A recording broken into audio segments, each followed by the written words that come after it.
Muy buenas a todos y bienvenidos a este nuevo podcast de Fundanet. Bien, en esta ocasión este podcast, como hemos comentado ya hace unos días, va a estar dedicado a esta tercera parte del Congreso Nacional de Salud Mental Infanto-Juvenil. La dinámica de estos tres podcasts, incluyendo este que en estos momentos estoy presentando, es exactamente la misma, es decir, 12 miembros que os comentábamos, son 12 miembros del Comité Científico del Congreso Nacional que se han prestado a que Fundanet les haga una serie de entrevistas y hemos ido incluyendo a 4 miembros por podcast y efectivamente en este podcast nos quedan estos últimos 4 miembros. Muy bien, pues el primer miembro que vamos a escuchar de este Comité Científico del Congreso Nacional es la doctora doña Azucena Díez Suárez, presidenta de la Sociedad de Psiquiatría Infantil de la Asociación Española de Pediatría, directora de la Unidad de Psiquiatría del Niño y Adolescente de la Clínica Universitaria de Navarra.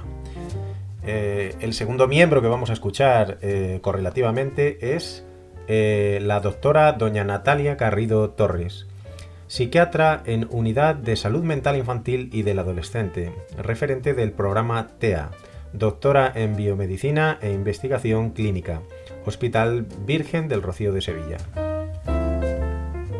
El tercer profesional, como decimos, excelentes profesionales cada uno de estos 12 miembros del Comité Científico, es el doctor Manuel Antonio Fernández Fernández, director del Instituto Andaluz de Neurología Pediátrica y socio numerario con acreditación específica de la Sociedad Española de Neurología Pediátrica.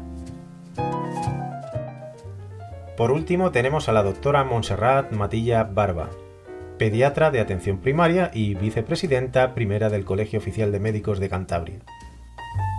Perfecto, pues una vez que hemos presentado estos 4 miembros del Comité Científico de este primer Congreso de Salud Mental Infanto-Juvenil, queda recordar que les vamos a poder escuchar a continuación de forma correlativa en el mismo orden en el cual les hemos presentado en este preciso momento. También es interesante recordar que lo que vamos a escuchar son extractos de las entrevistas que Fundanet ha realizado a cada uno de estos miembros de forma individualizada. Y exactamente igual les vamos a abordar sobre 5 cuestiones, 5 importantes objetivos dentro del Congreso Nacional que se plantea en salud mental infanto-juvenil. La primera pregunta que le hicimos a estos 4 grandes profesionales es si la salud mental infanto-juvenil efectivamente formaba parte de un modismo social, quizás un modismo pasajero, o realmente hay ítems objetivos que nos lleven a razonablemente y de manera lógica preocuparnos por la salud mental de los más jóvenes. Antes de la pandemia, en la última década más o menos, se viene viendo una necesidad creciente de atender a personas jóvenes, niños, sobre todo adolescentes, pues con dificultades en relación con malestar emocional, ¿no? Con síntomas de distintos tipos. Y esto se ha agudizado tremendamente con la pandemia, ¿no? Los problemas de salud mental infantil y juvenil no son una moda. Es verdad que lo que sí está de moda es hablar de salud mental. En parte, esto sí que puede ser atribuible a los efectos de la pandemia, que se hable de salud mental, que la gente empiece a saber, a conocer, a consultar sobre estos problemas. Y eso es positivo. La moda de hablar es positiva. Ahora, los trastornos han existido siempre. Bueno, la realidad es que yo creo que hoy en día la salud mental y los problemas de salud mental están cobrando una vital importancia, no por un tema de moda, no por un tema de situaciones puntuales, sino porque la evolución que está tomando nuestra sociedad en las últimas décadas está suponiendo una increíble dificultad para las diferentes generaciones que se están enfrentando a la realidad actual. Tenemos datos reales que nos confirman que esto es así. Se sabe que entre un 10 y un 22% de la población infanto-juvenil sufre trastornos psiquiátricos y de ellos solamente una quinta parte van a recibir el tratamiento y el diagnóstico adecuado. Además, en España, 1 de cada 10 niños van a requerir en algún momento de su vida atención temprana, una intervención que va destinada a tratar los problemas del neurodesarrollo encaminados a disminuir e incluso evitar una futura discapacidad. También les preguntamos qué formas, qué caminos, qué maneras podíamos poco a poco adoptar para acabar con el estigma que viven las personas que muchas veces padecen bien trastornos mentales o discapacidades cognitivas, ¿no? Esta fue también su respuesta. Hay un círculo vicioso pues muy perjudicial entre tener dificultades y avergonzarse de ellas, que estas dificultades, este sufrimiento sea creciente, y es tremendamente importante que toda la sociedad, por supuesto no solo los médicos, ¿no? Pero fíjate, pues los medios de comunicación, la sociedad en general, que en los colegios, etcétera, se trabaje la educación emocional. El estigma puede estar en la población general y bueno, aquí una forma de hacerlo es comunicando, enseñando, educando a la población, siempre desde la evidencia científica, pero cuidando que los discursos sean dirigidos a las personas, que la gente pueda comprender y entender realmente lo que son los trastornos mentales. Aquí hay tres cosas fundamentales que nos tenemos que plantear a la hora de acabar con este estigma. Por un lado, que haya una adecuada concienciación social sobre qué son los problemas de salud mental y cuáles son sus características principales. Después, que haya mucha más naturalidad y mucha más normalidad a la hora de hablar de ellos.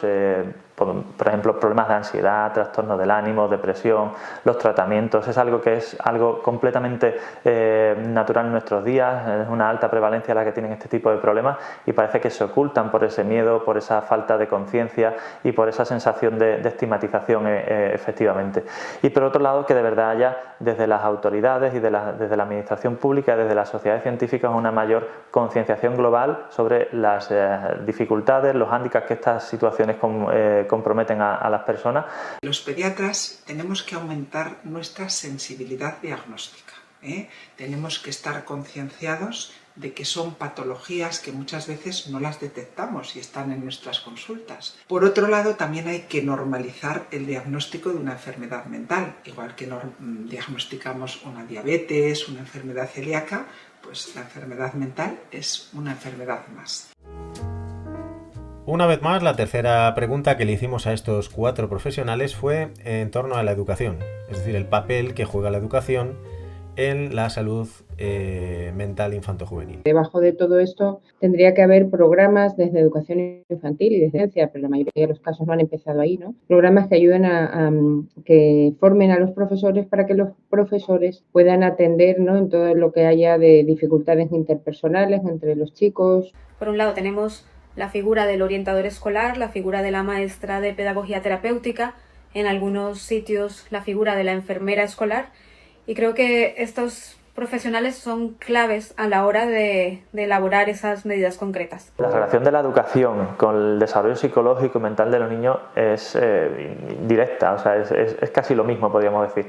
De manera que el trabajo que se hace en los centros educativos, en las administraciones públicas a nivel educativo es fundamental para poder conseguir un desarrollo integral de la persona desde los primeros años y a lo largo de toda su vida. Los niños pasan muchísimo tiempo en el colegio y en la familia. Entonces, los colegios son un lugar fundamental de apoyo para estos pacientes. Los profesores son agentes cualificados para la detección de signos de alarma y la familia, como no, es la que vive este problema los 365 días al año y todos los días de la semana y todas las horas del día. No hay descanso para ellos. Entonces, la comunicación entre profesional, colegio y familia es fundamental. También les preguntamos por los retos más inmediatos que ha de vivir la salud mental infanto-juvenil, y esta fue su respuesta. El gobierno debe esmerarse más, aquí voy a ser bastante crítica, y debe mejorar la estrategia de salud mental 2020-2024, que bueno, ahí está. Pero es verdad que en cuanto a la psiquiatría infantil y también en cuanto a la prevención del suicidio, en opinión de muchos de los profesionales que trabajamos en esto, se queda bastante corta. Hay patologías que ni se mencionan y que son muy frecuentes en esta Estrategia Nacional de Salud. Se está haciendo un gran trabajo a nivel de detección temprana de los trastornos mentales, pero quizá el reto en un futuro inmediato es contar con los recursos suficientes para poder dar una respuesta a un abordaje adecuado. La falta, como hemos dicho en cuestiones anteriores, de una concienciación y formación adecuada en el ámbito educativo, también dentro de incluso el ámbito asistencial y clínico, donde somos diferentes profesionales los que atendemos a este tipo de pacientes en el área de salud mental, psicología, neuropediatría, y hoy en día recientemente ha sido reconocida la unidad o la especialidad de salud mental infanto-juvenil, pero las especialidades pediátricas dentro de este área siguen sin estar oficialmente reconocidas. Necesitamos más tiempo en nuestras consultas, necesitamos más profesionales para dedicarle más tiempo a nuestros pacientes y para darles la mejor calidad asistencial posible y además para trabajar con la mayor seguridad para nosotros y para ellos. Y no solo necesitamos tiempo para atender a nuestros pacientes, también necesitamos tiempo para la investigación académica.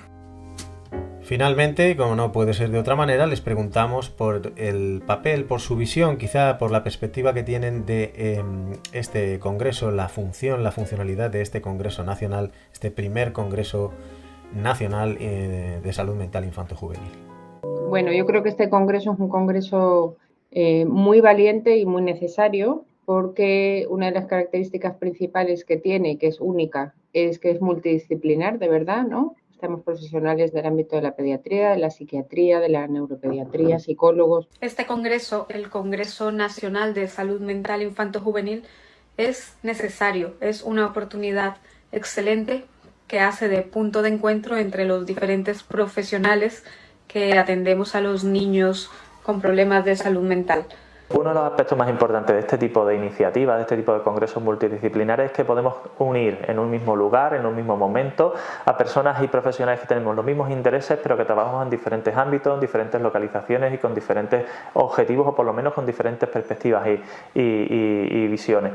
Así que este tipo de iniciativas creo que no solo son importantes que se realicen de forma puntual, sino que tengan una repercusión a largo plazo para que tengan un mantenimiento en este tipo de procesos de presión, llamémosle, a la administración pública, para que realmente se conciencie no solo de los números y cifras que pueden ser escandalosos en algunas situaciones, sino de la necesidad de un trabajo realmente a largo plazo. Si tuviera que destacar los objetivos de este congreso, diría que son los siguientes. Mejorar la formación de los profesionales. Creo que es fundamental que los profesionales estén formados, que nos den lo mejor de sí mismos. Aumentar la sensibilidad en la sociedad de la enfermedad mental.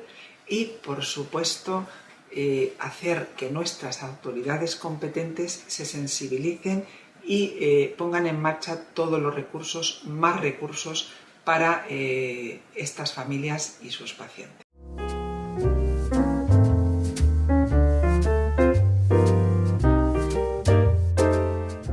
Bueno, pues con este tercer podcast, con estas 4 nuevas opiniones, hemos cerrado este pequeño ciclo de podcast destinado precisamente a este primer Congreso de Salud Infanto-Juvenil. Esperamos que os haya resultado interesante. Desde luego que nosotros estamos aprendiendo mucho a través de este congreso y os esperamos, como no puede ser de otra manera, en el próximo podcast de Fundanet. Cuidaros, un abrazo y hasta dentro de poco. Adiós.